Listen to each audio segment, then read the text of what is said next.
आप देख रहे हैं आदित्य भारत न्यूज, साहस सच कहने का। हमारे सबसे वरिष्ठ नेता मोतीलाल वोरा जी और सामने बैठे हुए सारे नेतागण और कांग्रेस पार्टी से जुड़े हुए सालों से सभी मेरे भाइयों और बहनों, युवा मित्रों, एआईसीसी के डेलीगेट्स, पीसीसी के अध्यक्ष, चीफ मिनिस्टर्स और former union ministers, working committee के सदस्य और जो फॉरेन डेलीगेट्स भी इस सेशन के लिए आए हैं, भाग ले रहे हैं, और माध्यम के मेरे मित्रों, आप सभी को मेरा नमस्कार। और खासकर क्योंकि सोमवार को उगाद रहने से हमारे पास नया साल शुरू होता है, उसको हम उगादी कहते हैं। महाराष्ट्र, कर्नाटक और आंध्रा में बड़े जोर से ये फेस्टिवल मनाया जाता है। इसलिए मैं तमाम उन राज्यों के ओर से, उन लोगों के ओर से आपको हार्दिक अभिनंदन करता हूं और सभी को शुभकामनाएं देता हूं। ये जो नया साल शुरू हो रहा है और खास करके ಉಗಾದಿಯ ಶುಭಾಶಯಗಳು ಕರ್ನಾಟಕದಲ್ಲಿ ಮತ್ತು ಅನೇಕ ರಾಜ್ಯದಲ್ಲಿ ಈ ಉಗಾದಿ ಹಬ್ಬವನ್ನು ಆಚರಿಸ್ತಾರೆ.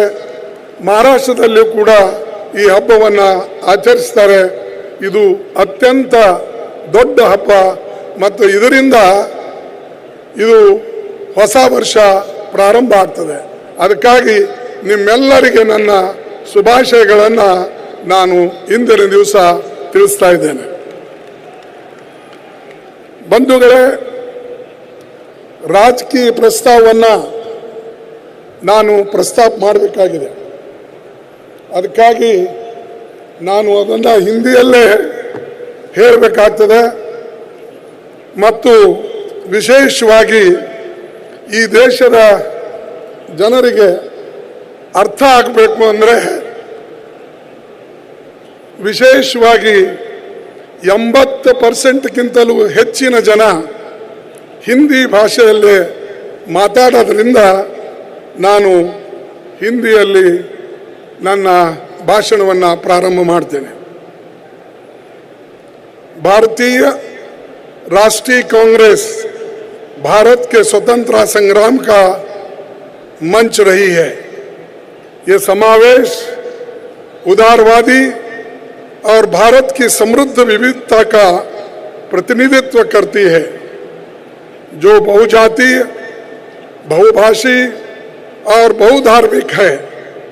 सदियों तक दमन और शोषण करने वाले ब्रिटिश राज से आज़ादी हासिल करने के लिए कांग्रेस ने पूरे साहस के साथ भारत के लोगों को संघर्ष का नेतृत्व कांग्रेस ने किया।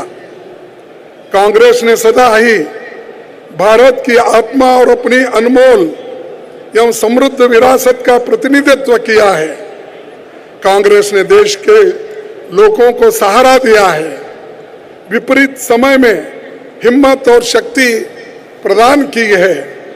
इस बात को याद करना जरूरी है कि नवंबर 1947 में अखिल भारतीय कांग्रेस कमेटी की बैठक में महात्मा गांधी जी ने अपने भाषण में कांग्रेस के बारे में ये कहा, कांग्रेस इस देश में रहने वाले सभी भारतीयों की है, चाहे वो हिंदू हो, मुसलमान, चाहे ईसाई, सिख या पारसी।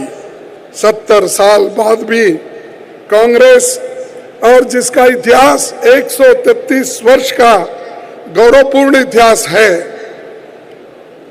एक 84वें पूर्ण सत्र के मौके पर उनकी बात अभी भी सही मायने में गूंज रही है। दुनिया के सबसे पुराने लोकतांत्रिक आंदोलन की हमारी यात्रा में यह अधिवेशन ऐतिहासिक अवसर है। यह हमारे देश की लाखों महिलाओं और पुरुषों तथा उन सभी लोगों के लिए भी एक प्रेरणादायी अवसर है जो पूरी दुनिया में स्वतंत्रता, मानवीय मर्यादा और लोकतंत्र में भरोसा करते हैं।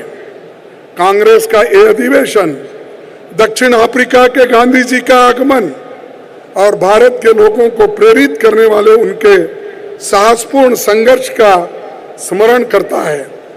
सत्याग्रह उनका सिद्धांत भारत के स्वतंत्र का संग्राम का मूल मंत्र बना है।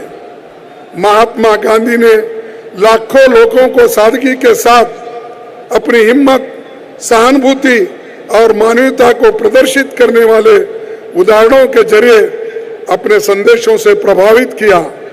उनके सिद्धांतों और मूल्यों से प्रेरित होकर कांग्रेस देश के दूर दराज के कोने कोने में फैल गई।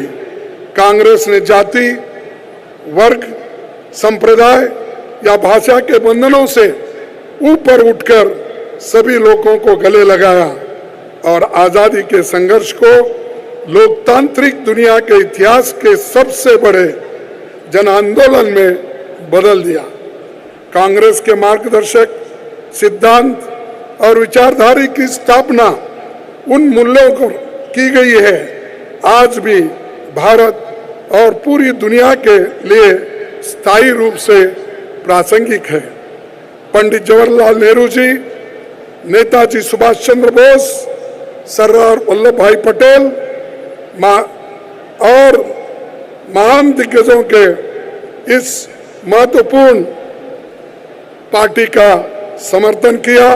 लोगों को ब्रिटिश साम्राज्य को चुनौती देने और उखाड़ फेंकने के लिए प्रेरित किया। तो ये मैं पूरा रेजोल्यूशन जो उसकी कॉपी तो आपके पास है, तो इसीलिए मैं ज़्यादा इस रेजोल्यूशन को पढ़ने नहीं जाता, लेकिन चंद चीजें मैं अपने आप को बताना चाहता हूँ।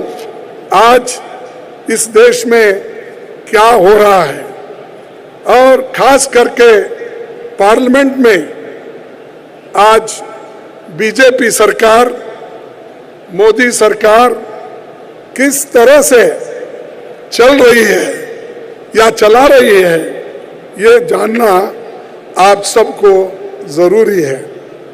बार बार वो लोग यही कहते हैं कि कांग्रेस ने 70 साल में क्या किया। मुझे अजीब लगता है कि जैसे बहुत से वहां पर सीनियर लोग भी वहां पर बैठे हुए रहते हैं, आडवाणी जैसे, मनोहर जोशी जी जैसे, और खासकर प्रधानमंत्री जी 13.5 साल मुख्यमंत्री रहे गुजरात के, और अब 4 साल से इस देश का जो प्रधानमंत्री बनके उसकी हुकूमत चला रहे हैं। और वो पूछते हमारे को बार बार 70 साल में कांग्रेस ने क्या किया, देश को बर्बाद किया, ये कहते हैं। मैं बताना चाहता हूं और वहां भी बताया हूं, और आपको बताना ये जरूरी इसलिए है कि हमारे खासकर नौजवान जो 18 साल से लेकर 40-45 के अंदर जो है, उनको ये मालूम होना चाहिए हमारा कार्यक्रम क्या था, हमने इस देश के लिए क्या किया, कितना त्याग किया, क्या बलिदान दिया। ये सारे चीजों को हमको समझना होगा। 1954 में अपनी दूरदर्शिता से नेहरू जी ने कृषि और उद्योग के विकास के लिए 5 वर्षीय योजनाएं उन्होंने बनाई, उसकी नींव रखी। लेकिन जब बीजेपी की सरकार आई, उन्होंने उस 5 वार्षिक योजनाओं को निकालकर उस जगह नीति आयोग लाया। दूसरी चीज, बड़े बड़े पब्लिक सेक्टर आज हो सकते हैं लिबरल इकोनॉमी में उसको नजरअंदाज किया जा रहा होगा, लेकिन जिस वक्त इस देश में एक सुई भी तैयार नहीं होती थी, उस वक्त पंडित जवाहरलाल नेहरू जी ने अनेक इंडस्ट्री को उन्होंने तैयार किया और यहां तक BHEL, BEL और जितने भी बड़े बड़े आप किसी भी बड़े बड़े जो इरिगेशन के डैम हैं, चाहे वो भाखड़ा नांगल डैम हो, चाहे वो हमारे इसमें हमारे खास करके हमारे उत्तराखंड में और जो बिहार में जो बने हुए बड़े बड़े डैम्स, ये सारी डैम पंडित जवाहरलाल नेहरू जी ने इसलिए बनाई जिस वक्त इस देश में 33 करोड़ आजादी मिलने के बाद 33 करोड़ लोगों को पेट में खाना या उनके पेट को खाना देने के लिए हमारे पास अन्न नहीं था। तब उन्होंने सोचा कि जो डैम्स इरिगेशन है, हरी क्रांति, ग्रीन रेवोल्यूशन, इसकी जरूरत है, तो उन्होंने वो शुरू की। बाद में उसको इंदिरा गांधी जी ने आगे बढ़ाया, फिर उसके बाद जगजीवन राम ने जी भी उसको आगे बढ़ाया और आज जिस देश में खाने के लिए स्वतंत्रता पूर्व में राशन के लिए लोग क्यों लगाते थे, जो फेयर प्राइस शॉप के सामने, आज इस देश में अनाज का भंडार भर गया है और श्रीमती सोनिया गांधी जी ने ये सोचा इतना अनाज का भंडार हमारे देश में है, हम गरीबों को फुकट यानी गरीबों को 3 रुपए में क्यों नहीं देना चाहिए। फूड सिक्योरिटी एक्ट ये उन्होंने लाया और आज 3 रुपए केजी हर आदमी को मिल रहा है 7 केजी तक। तो ये जो चीजें हैं 70 साल में हमने किया। जिस देश में एक सुई नहीं बनती थी, हम रॉकेट बनाए। जिस देश में खाना नहीं मिलता था, लाखों टन खाना यानी इतने बड़े बड़े भंडार अन्नदान के खोल दिए हैं। और उसी के साथ आज इसरो जैसी संस्थाएं, IIT, इंजीनियरिंग कॉलेजेस, एम्स, ये सारी हमारी देन है। अगर किसी को आंख है वो देख सकता है, अगर कोई अंधा है तो उसको दिखाने का बड़ा मुश्किल हो जाता है। तो ये हमारी चीज है। आर्यभट्ट जो प्रेक्षण दुनिया के चुनिंदा देशों में शामिल किया गया, सोनिया गांधी जी उन्होंने खास करके जो राइट टू एजुकेशन लाया, राइट टू वर्क जो नरेगा जैसा, ये सारी चीजें गरीबों के लिए लाए गए। लेकिन फिर भी वो ये कहते हैं कि कांग्रेस ने क्या किया। तो हमको ये कहना चाहिए, हमने जो किया वो लोगों को कहने में हम शर्माना नहीं चाहिए। लेकिन बहुत दफा मैं देखता हूं हमारे लोग, अगर बीजेपी के लोग ये कहते हैं तो हमारे लोग चुप बैठते हैं। अरे क्यों? हमने किया, देश को बचाया, देश को एकता रखने के लिए हमने गोली खाई। हमारी नेता श्रीमती इंदिरा गांधी जी ने 32 गोलियां खाई और अपनी जान दी देश के एकता के लिए। राजीव गांधी जी ने इस देश के एकता के लिए, एक महिला आकर जब उनको माला पहनाने के लिए आगे आई तो राजीव गांधी जी ने अपना सर झुकाकर उस माला पहनने के लिए गए तो उसमें जो मानव बम था, मानव बम से राजीव गांधी का देह उड़ा दिया गया और उनके शरीर के टुकड़े टुकड़े हो गए इस देश के लिए। और फिर भी हमको पूछते हैं 70 साल में क्या किया। 70 साल में इस देश को हमने बढ़ाया आर्थिक दृष्टि से और देश को एकता रखने में, देश के स्वतंत्रता में और देश को संविधान के रक्षा में हमारा सबसे बड़ा हाथ है। आज इस देश में संविधान जिंदा नहीं होता, अगर संविधान बचता नहीं था तो मोदी जी उस प्रधानमंत्री के कुर्सी पे नहीं बैठ सकते थे। और जो हमेशा ये कहते हैं, और मोदी जी हमेशा बार बार ये कहते हैं, मैं एक चाय वाला हूं। अरे भाई, सभी किसी ना किसी का प्रोफेशन का आदमी रहता है। मैं एक मजदूर का बेटा हूं, तुम चाय वाले के बेटे हो तो मैं एक मजदूर का बेटा हूं। लेकिन इस देश के लिए हमको कुछ करना है, बार बार वही नहीं बोलना कि मैं चाय वाले का बेटा हूं, मुझे कोई सहन नहीं कर रहा। अरे सहन तो हम कर रहे हैं, लेकिन तुम सहन नहीं कर रहे हो, तुम लोगों को दबा रहे हो, कुचल रहे हो। आज दलित परेशान है, माइनॉरिटी परेशान है, महिलाएं परेशान है, युवाएं परेशान है, इतने परेशान है, किसी को नौकरी नहीं है और किसी को रक्षण नहीं है। तो इसीलिए मैं ये कहूंगा, आज जो मोदी साहब हमेशा अपने भाषण में कहते हैं, अब वो छोड़ देना चाहिए। और वो आते ही कह दिए कि मैं करप्शन हटाऊंगा, और उन्होंने ये भी कहा कि मैं नहीं खाऊंगा और किसी को खाने नहीं दूंगा, खाऊंगा न खाने दूंगा। लेकिन आज क्या हो रहा है? खाऊंगा न खाने दूंगा, लेकिन आज उसका उल्टा हो रहा है। खाऊंगा न खाने दूंगा, लेकिन मेरे दोस्तों को खिलाऊंगा। और नीरव मोदी जैसे लोगों को वो खिला रहे हैं और बाहर देश को भगा रहे हैं। ये उनको कौन खिलाए? 22,000 करोड़ रुपए बैंक से लूटने वाले आदमी को आप खुद पहचानते हो, उसको जानते हो, उसके नाम से पुकारते हो, सेमिनारों में, इन्वेस्टमेंट मीटिंग में उसका नाम लेते हो।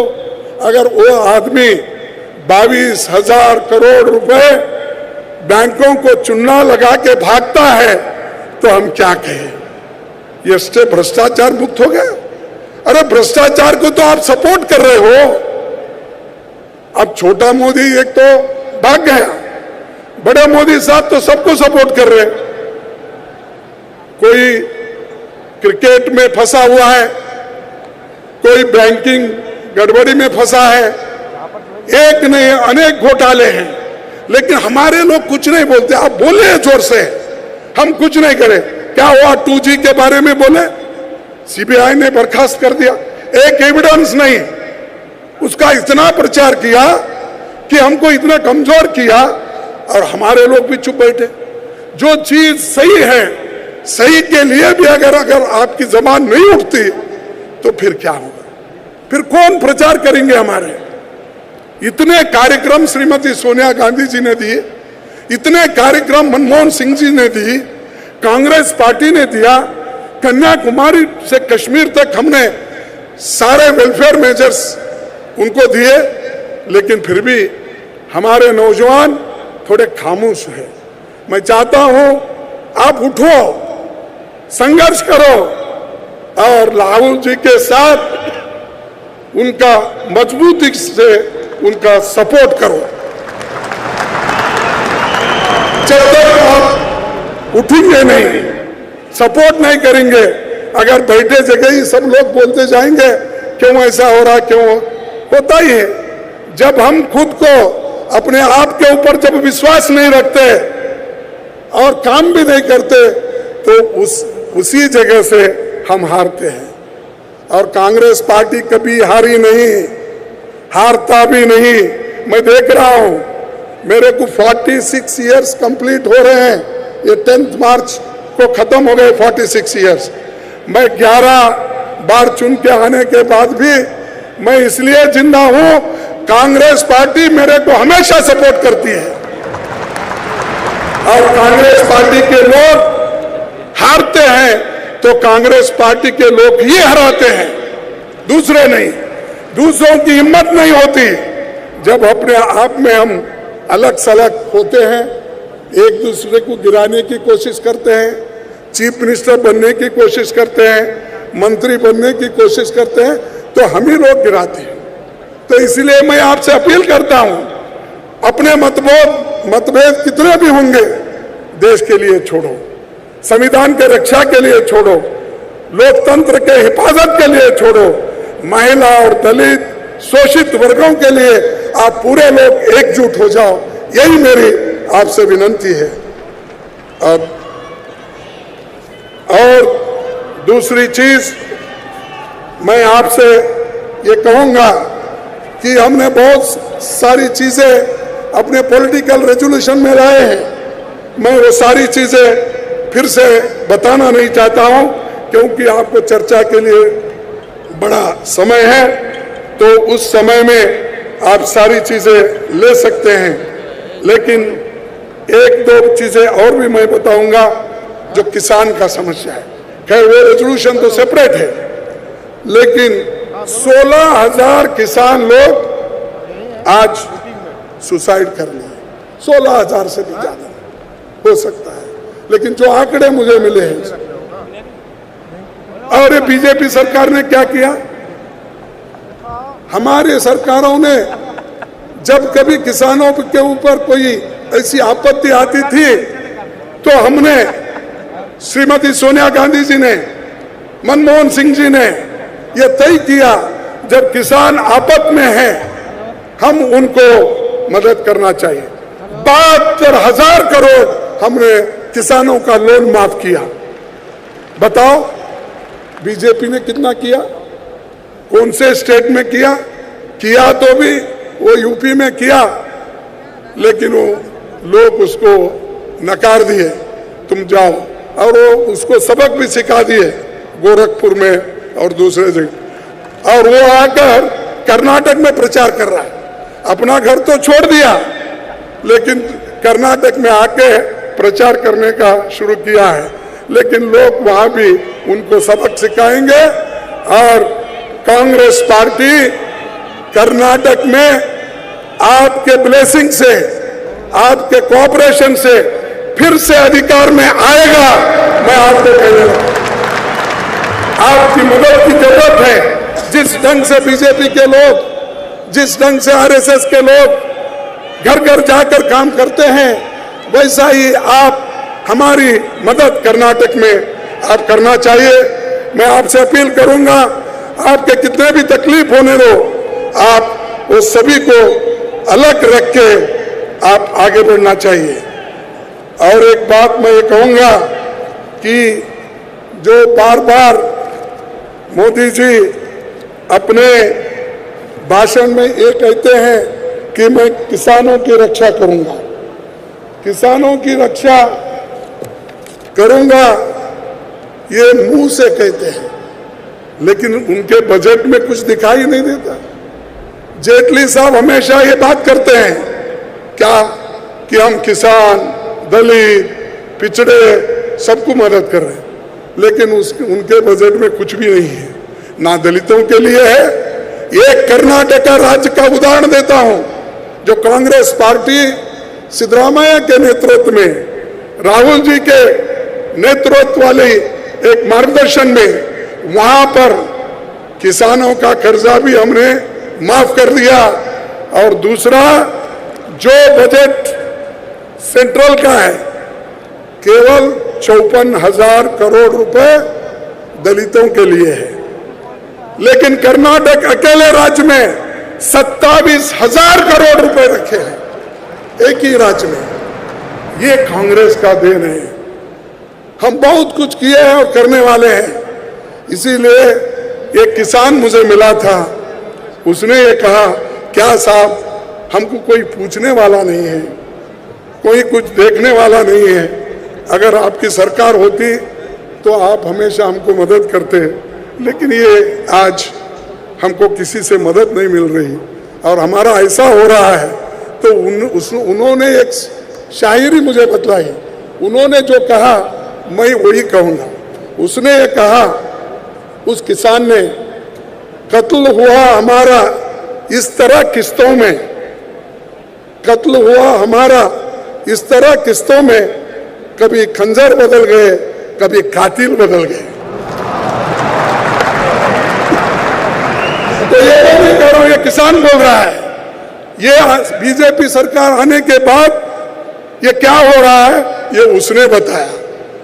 ये इसलिए ये जो बीजेपी सरकार कर रही है और कत्ल कर रही है वो भी किस्तों में कर रही है, कभी किसानों का, कभी किसान मजदूरों का। दूसरी चीज मैं और भी बताना चाहता हूं, क्योंकि बहुत से लोग आरएसएस के जिस देश का माहौल खराब कर रहे हैं, हिंदू मुसलमान में झगड़ा लगाना, दलित और सोहरियों में झगड़ा लगाना, हर जगह ये चल रहा है और उसको प्रोत्साहन देने वाले आरएसएस के लोग, बजरंग दल के लोग और विश्व हिंदू परिषद के लोग, ये लोग काम करें। इसीलिए हमको भी मजबूती के साथ उनका मुकाबला करना होगा। तो इसीलिए मैं अपने तरफ से भी एक शेर कहूंगा, तिमिर को रोशनी कहते हुए अच्छा नहीं लगता। तिमिर मीन्स अंधेरे को ना, तिमिर को रोशनी कहते हुए अच्छा नहीं लगता, मुझे गम को खुशी कहते हुए अच्छा नहीं लगता। लहू इंसानियत का जो यहाँ दिन रात पीते हैं आरएसएस बीजेपी के लोग, उनको आदमी कहते हुए मुझे अच्छा नहीं लगता।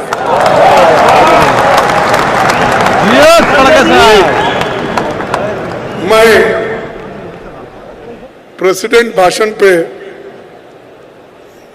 अपने भाषण शुरू किया था, तब मुझे, क्योंकि मैं कुछ करना है तो मुझे बहुत कोशिश करनी पड़ती हिंदी में बोलने के लिए, रात तमाम बैठ के सब शेर शायरी देखना, रेजोल्यूशन देखना, कोई शब्द का अर्थ अगर गलत भी हो गया फिर बाद में ये नहीं कहना चाहिए था, तो इसलिए मैं भी पहले ही माफ़ी मांग रहा हूँ। अगर इसमें कुछ गलतियाँ भी है तो आप माफ़ कर दीजिए। मैं गुलबर्गे से आता हूँ और दक्षिण भारत से आता हूँ, लेकिन उन्होंने आज ये चाल चलाई है। और मैं उस वक्त जब प्रेसिडेंट स्पीच हो रहा था तो उस वक्त मेरे सामने टीडीपी के लोग खड़े हुए थे और दूसरी तरफ टीआरएस के लोग खड़े हुए थे, तो मेरी सीट फ्रंट सीट थी। तो मैं बार बार उठ रहा था और स्पीकर से कहा, निवेदन किया, मैडम मुझे बोलने के लिए मौका दीजिए, तो वो सुन रही नहीं थी। फिर मैं जोर से चिल्लाया, फिर भी सुन रही नहीं थी। कभी कभी आपको भी ऐसा लगता होगा, भाई हमारे कांग्रेस के नेता बोलने के बजाय चिल्लाते ज्यादा है, लेकिन हम इसलिए चिल्लाते, ये गवर्नमेंट भैरी है, ये गवर्नमेंट को सुने नहीं आता। इसीलिए मैं सदन में भी कहा, इनको अच्छे डॉक्टरों के पास ले जाना चाहिए, ईएनटी डॉक्टरों के पास सुनने के लिए।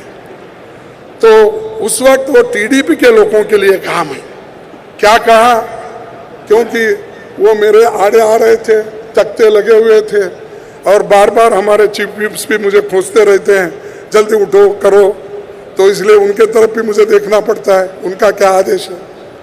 तब मैं अपने स्पीच में कहा था, दुश्मनी जमकर करो लेकिन ये गुंजाइश रहे, दुश्मनी जमकर करो लेकिन ये गुंजाइश रहे, जब कभी हम दोस्त हो जाए तो शर्मिंदा ना हो।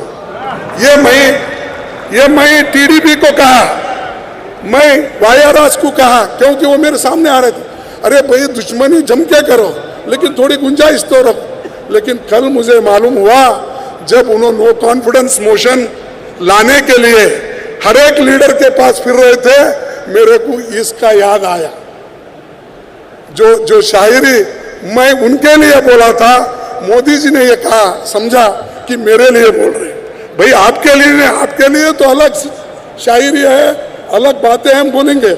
मैं हमारे टीडीपी के दोस्तों को, वाईएसआर मेरे दोस्तों को कह रहा था, ऐसा मत ठहरो, आज नहीं कल हम दोनों मिल जाएंगे कहीं ना कहीं, किसी ना किसी के ऊपर। लेकिन कल वही लोग आए, वो ये कहा, हमारे अध्यक्ष जी से मिले, श्रीमती सोनिया गांधी जी से भी पूछे, हमसे पूछे, हमारे नेताओं से पूछे, फिर बाद में हमारे नेता ये तय किए कि no vote of no confidence, Andhra Pradesh को जो स्पेशल स्टेटस है उसको देना ही चाहिए, इसके लिए हमको सपोर्ट करना चाहिए, ये उन्होंने कहा। और राहुल जी का स्पष्ट संदेश था, चाहे कुछ भी हो इसको हम सपोर्ट करेंगे। तो हमने उस सपोर्ट करने के लिए हम ठहरे, लेकिन ये लोग आड़े आए थे, अब वही दोस्त बन गए, इसीलिए उनको भी शर्म आ रही थी थोड़ी, उसीलिए मैं उनको बोला था थोड़ी गुंजाइश रखो बोल के।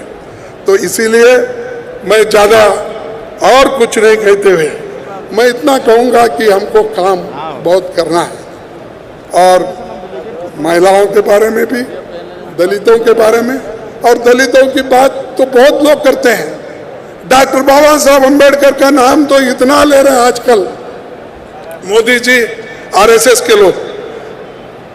10 साल पहले उनके पास बीजेपी के ऑफिस में अंबेडकर की फोटो नहीं लगती थी, लेकिन आज अंबेडकर अंबेडकर अंबेडकर को कहते हैं, लेकिन अंबेडकर के संविधान को बचाने की बात नहीं करते। अंबेडकर जी जो उसूल बोले, लिबर्टी, इक्वालिटी, फ्रेटर्निटी, टॉलरेंस, इसकी बात नहीं करते। वो टॉलरेंस तो है ही नहीं उनके पास। तो इसीलिए हमको एक तो संविधान को बचाना है।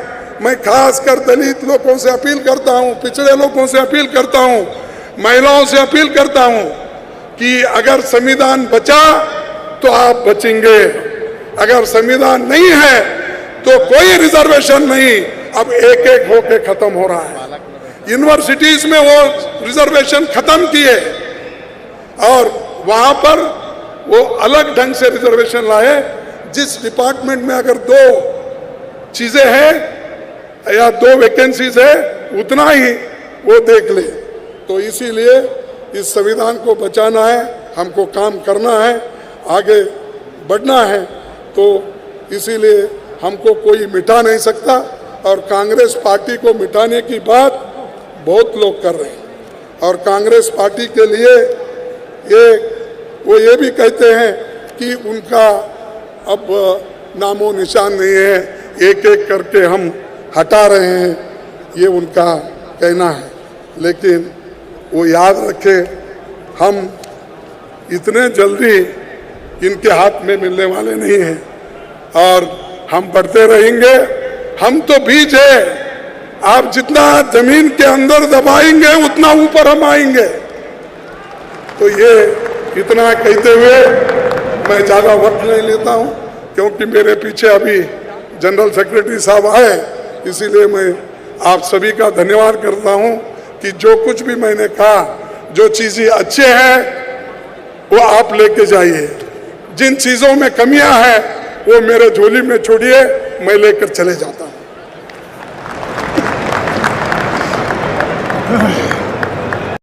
आज के इस प्लेनरी सेशन में अभी हमारे प्रिय नेता एआईसीसी के अध्यक्ष, युवाओं के प्रोत्साहित लीडर और हम सब के चाहते श्री राहुल गांधी जी अभी कांग्रेस प्रेसिडेंट के नाते अब तक जो काम कर रही थी हमारी नेता, और खासकर जिस पार्टी को ऊपर उठाया, जब हमारी पार्टी डूब रही थी, लोग परेशान थे, सारे देश में ऐसा एक माहौल बन गया था, कांग्रेस पार्टी क्या बचेगी क्या डूबेगी। उस वक्त श्रीमती सोनिया गांधी जी ने सारा बोझ अपने कंधे पे उठाया और इस पार्टी को आगे बढ़ाया, और 10 साल तक हम हुकूमत करते रहे, ऐसी हमारी जनप्रिय नेता श्रीमती सोनिया गांधी जी, उनके कार्यक्रमों को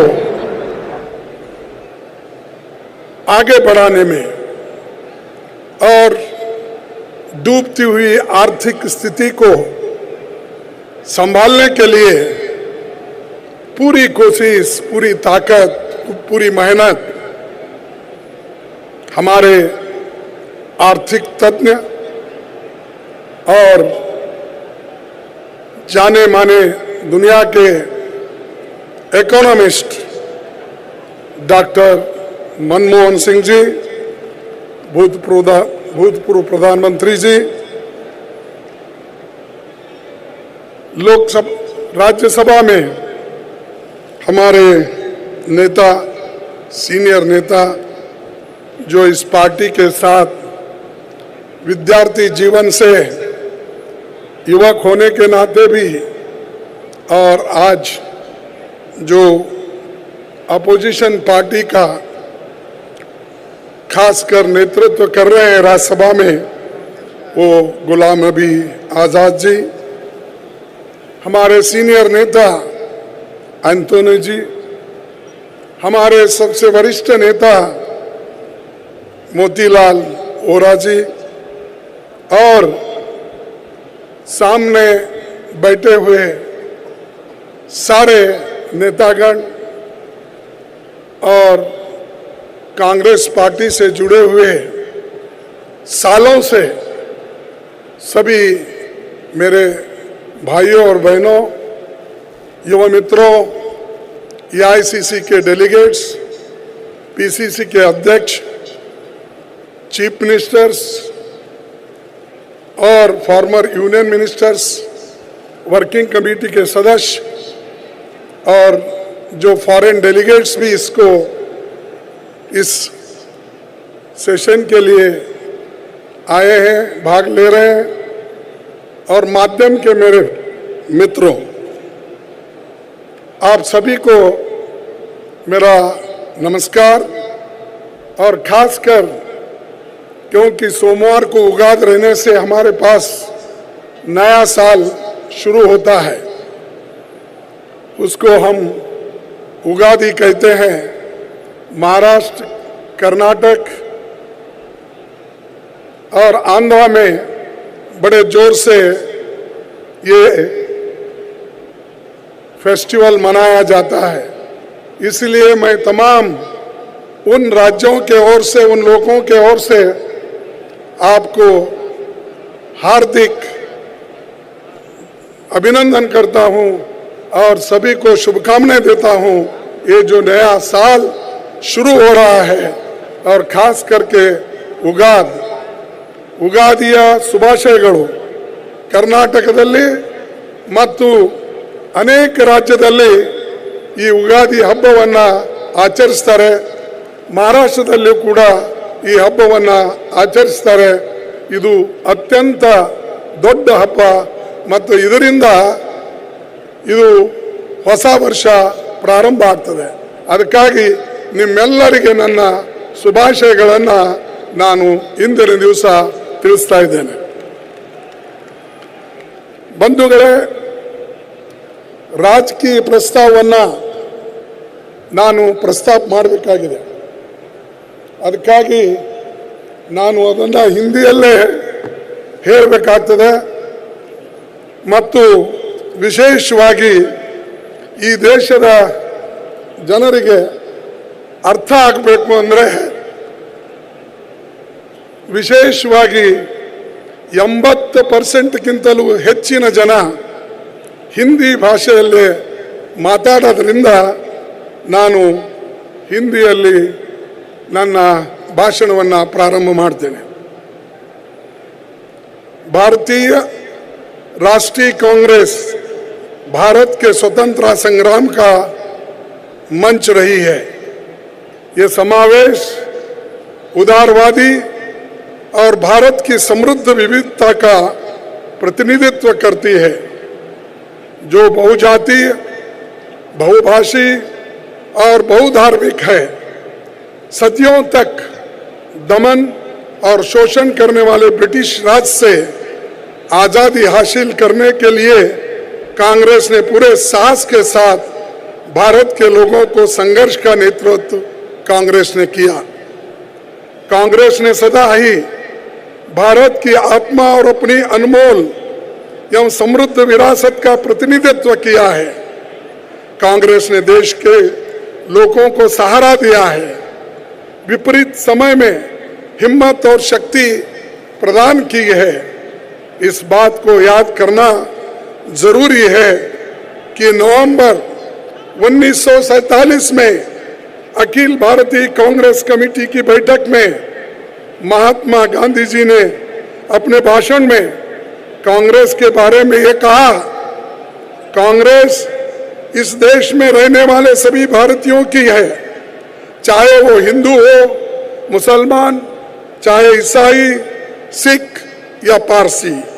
70 साल बाद भी कांग्रेस और जिसका इतिहास 133 वर्ष का गौरवपूर्ण इतिहास है,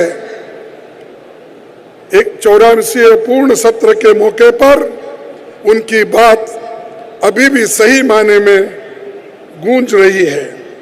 दुनिया के सबसे पुराने लोकतांत्रिक आंदोलन की हमारी यात्रा में यह अधिवेशन ऐतिहासिक अवसर है। यह हमारे देश की लाखों महिलाओं और पुरुषों तथा उन सभी लोगों के लिए भी एक प्रेरणादायी अवसर है जो पूरी दुनिया में स्वतंत्रता, मानवीय मर्यादा और लोकतंत्र में भरोसा करते हैं। कांग्रेस का यह अधिवेशन दक्षिण अफ्रीका के गांधी जी का आगमन और भारत के लोगों को प्रेरित करने वाले उनके साहसपूर्ण संघर्ष का स्मरण करता है। सत्याग्रह उनका सिद्धांत भारत के स्वतंत्र का संग्राम का मूल मंत्र बना है। महात्मा गांधी ने लाखों लोगों को सादगी के साथ अपनी हिम्मत, सहानुभूति और मानवता को प्रदर्शित करने वाले उदाहरणों के जरिए अपने संदेशों से प्रभावित किया। उनके सिद्धांतों और मूल्यों से प्रेरित होकर कांग्रेस देश के दूर दराज के कोने कोने में फैल गई।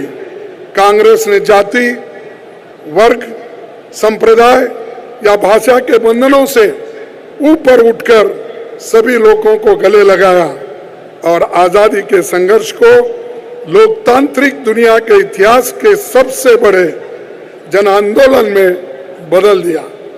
कांग्रेस के मार्गदर्शक सिद्धांत और विचारधारा की स्थापना उन मूल्यों को की गई है, आज भी भारत और पूरी दुनिया के लिए स्थायी रूप से प्रासंगिक है। पंडित जवाहरलाल नेहरू जी, नेताजी सुभाष चंद्र बोस, सरदार वल्लभ भाई पटेल और महान दिग्गजों के इस महत्वपूर्ण पार्टी का समर्थन किया, लोगों को ब्रिटिश साम्राज्य को चुनौती देने और उखाड़ फेंकने के लिए प्रेरित किया। तो ये मैं पूरा रेजोल्यूशन जो उसकी कॉपी तो आपके पास है, तो इसीलिए मैं ज़्यादा इस रेजोल्यूशन को पढ़ने नहीं जाता, लेकिन चंद चीजें मैं अपने आप को बताना चाहता हूँ।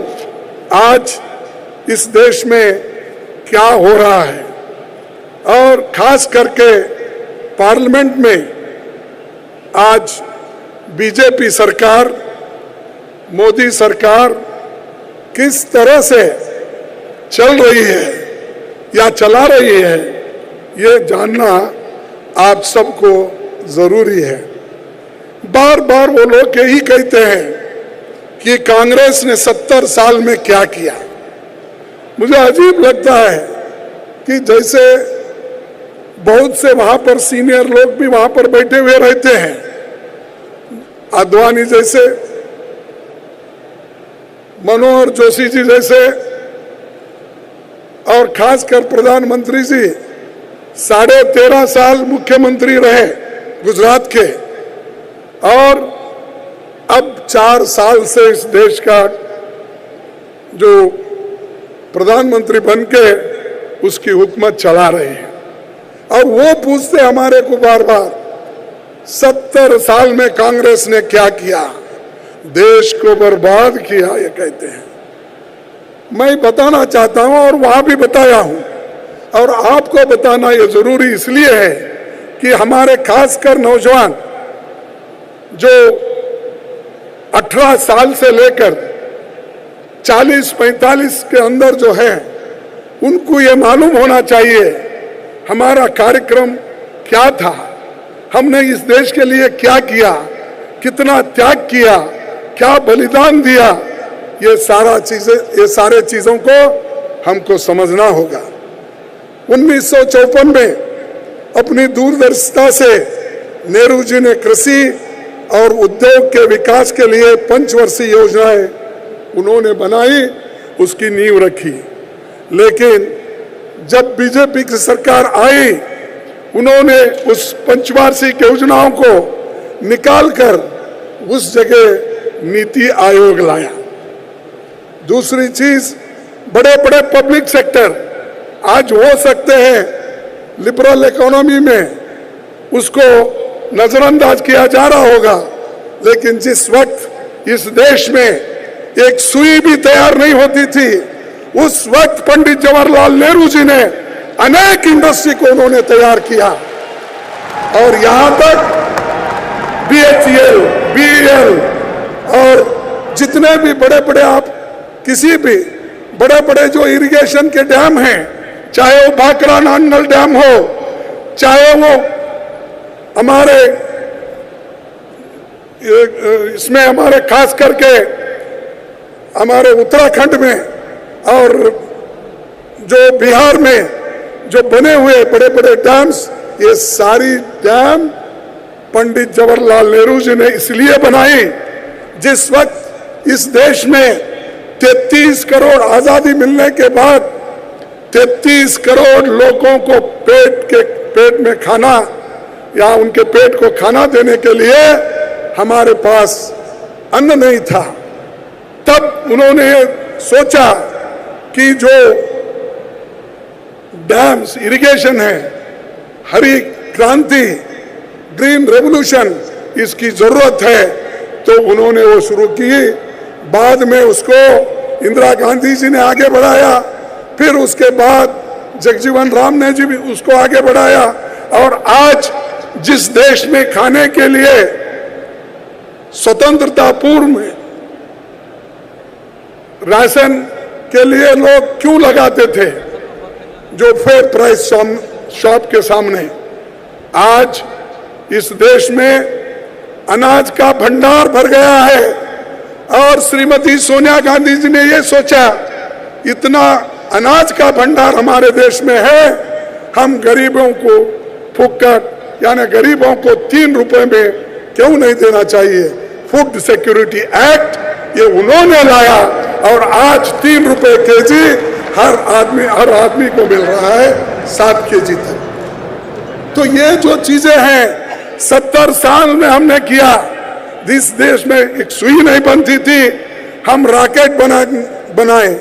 जिस देश में खाना नहीं मिलता था, लाखों टन खाना, यानी इतने बड़े बड़े भंडार अन्नदान के खोल दिए हैं।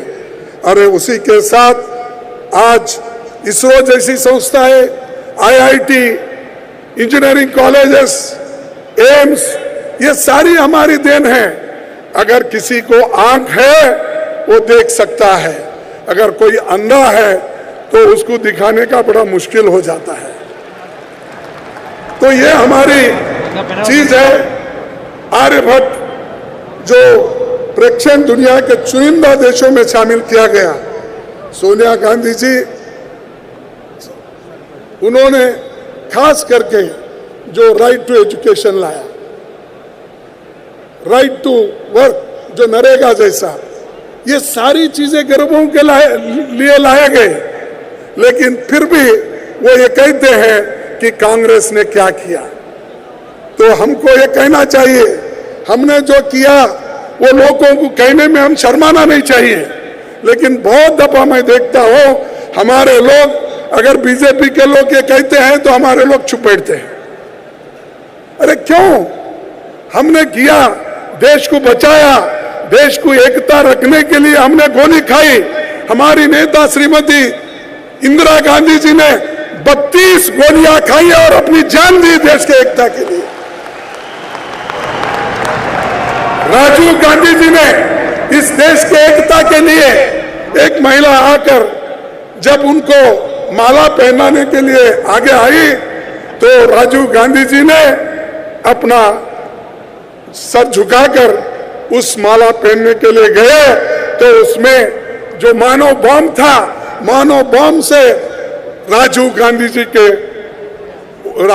का देह उड़ा दिया गया और उनके शरीर के टुकड़े टुकड़े हो गए इस देश के लिए। और फिर भी हमको पूछते हैं 70 साल में क्या किया? 70 साल में इस देश को हमने बढ़ाया आर्थिक दृष्टि से और देश को एकता रखने में, देश के स्वतंत्रता में और देश को संविधान के रक्षा में हमारा सबसे बड़ा हाथ है। आज इस देश में संविधान जिंदा नहीं होता, अगर संविधान बचता नहीं था तो मोदी जी उस प्रधानमंत्री के कुर्सी पे नहीं बैठ सकते थे। और जो हमेशा ये कहते हैं, और मोदी जी हमेशा बार बार ये कहते हैं, मैं एक चाय वाला हूं। अरे भाई, सभी किसी ना किसी का प्रोफेशन का आदमी रहता है।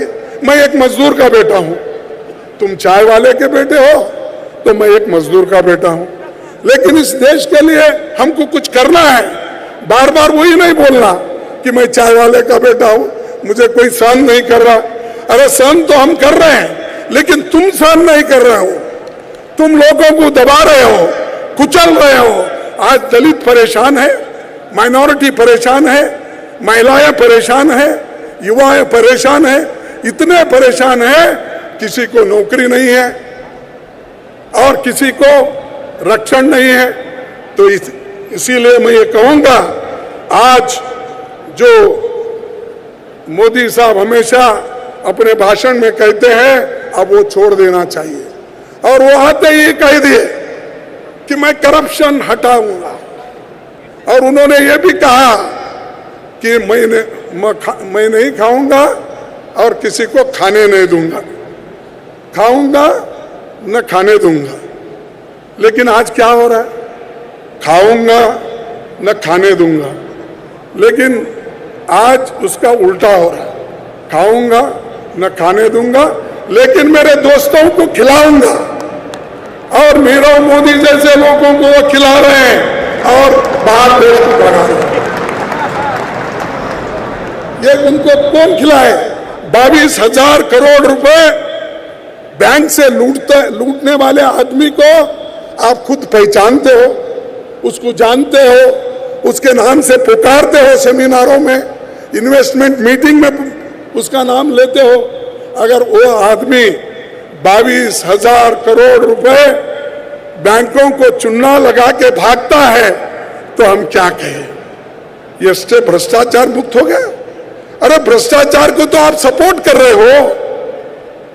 अब छोटा मोदी एक तो भाग गया, बड़े मोदी साहब तो सबको सपोर्ट कर रहे हैं।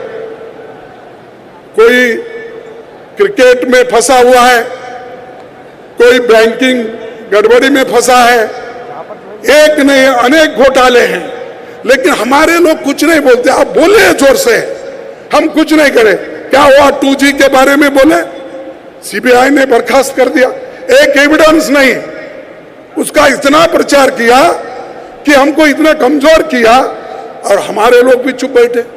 जो चीज सही है, सही के लिए भी अगर आपकी जबान नहीं उठती तो फिर क्या होगा? फिर कौन प्रचार करेंगे हमारे?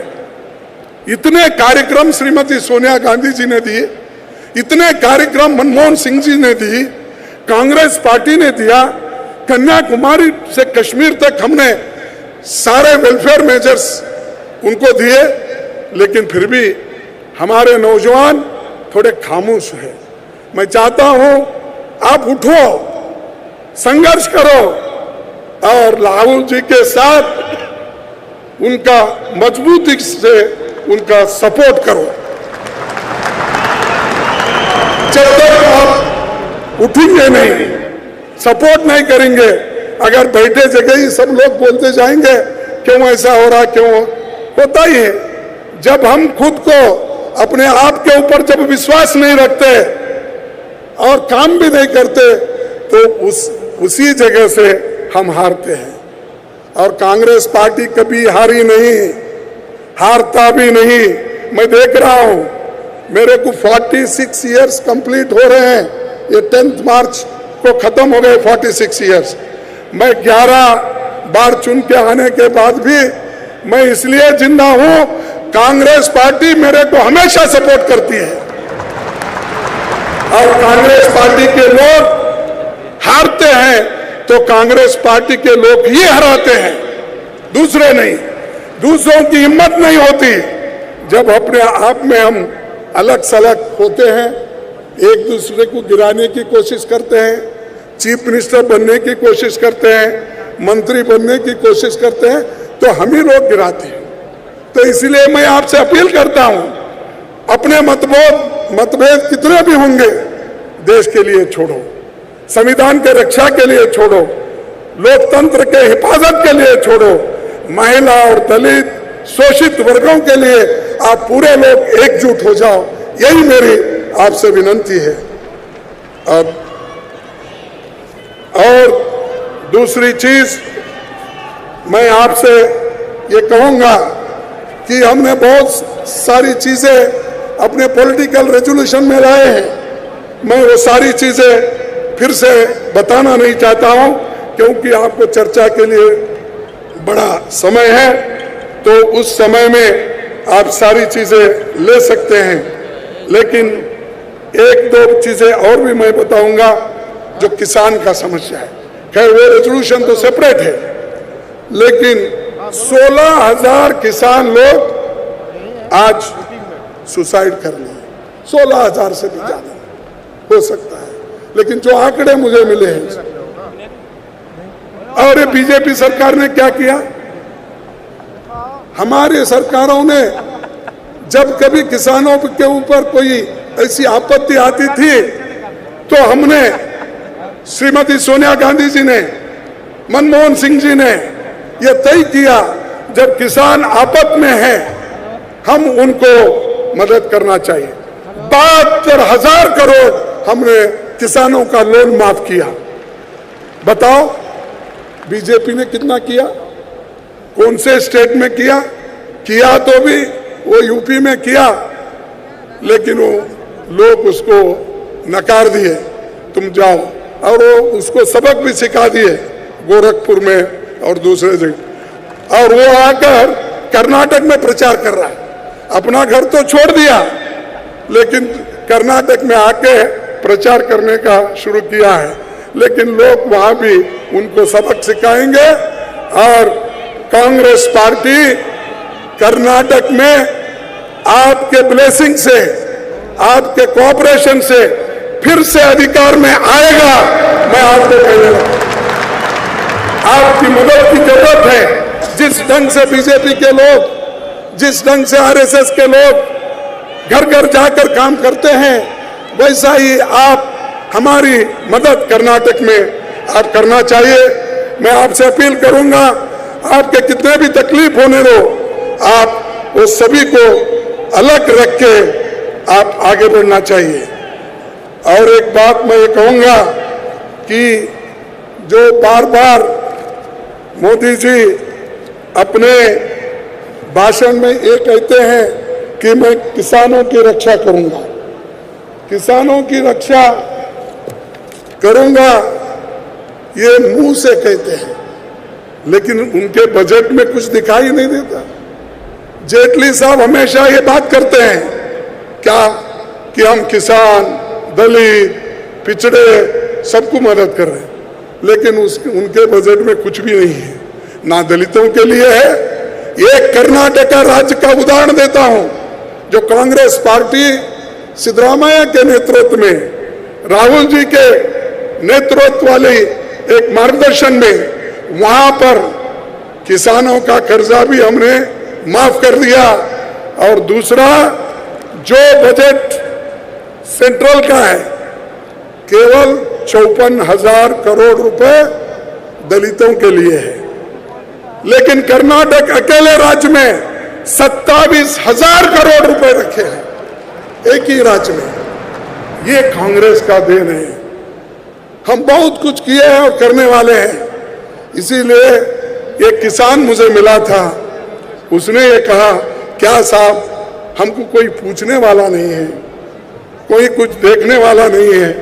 अगर आपकी सरकार होती तो आप हमेशा हमको मदद करते, लेकिन ये आज हमको किसी से मदद नहीं मिल रही और हमारा ऐसा हो रहा है। तो उन्होंने एक शायरी मुझे बतलाई। उन्होंने जो कहा मैं वही कहूँगा। उसने ये कहा, उस किसान ने, कत्ल हुआ हमारा इस तरह किस्तों में, कत्ल हुआ हमारा इस तरह किस्तों में, कभी खंजर बदल गए, कभी कातिल बदल गए। तो ये मैं नहीं कह रहा हूं, ये किसान बोल रहा है। ये बीजेपी सरकार आने के बाद ये क्या हो रहा है, ये उसने बताया। ये इसलिए, ये जो बीजेपी सरकार